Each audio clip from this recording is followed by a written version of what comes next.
Is it just me, or does pasta salad just make it feel like summer?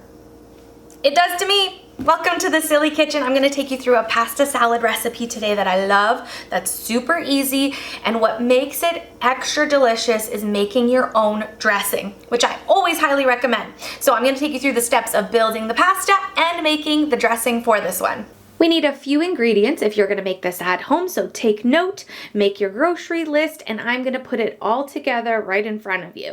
So you've got your big bowl of noodles. We're adding tomato, bacon, some hopefully ripe avocado, I know how those can be, and as much spinach as you want. For the dressing, it's so easy. Equal parts mayonnaise and sour cream, dry parsley flakes, and lemon juice. One really big piece of garlic that you should try to get into the jar. But you'll see me making these jars all the time with dressing because they're so easy to close, shake, and then if you want to use it all like I'm going to use, that's great. We can scoop it all out. But if you don't, you can always put the lid back on or top it up and put it back in the fridge because you can use it for a couple of days if you refrigerate it. Now, not an option here. You have to add cheese to this pasta salad because cheese is my favorite. You don't have to add it, but I'm adding it.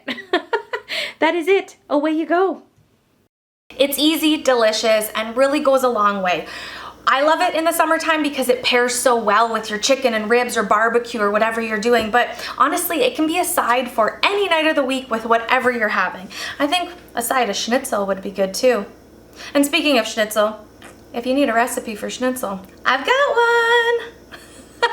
Shameless plug. Thanks for joining me on another episode of The Silly Kitchen. I always love hearing your comments and seeing your engagement on this channel. I hope to see you again soon.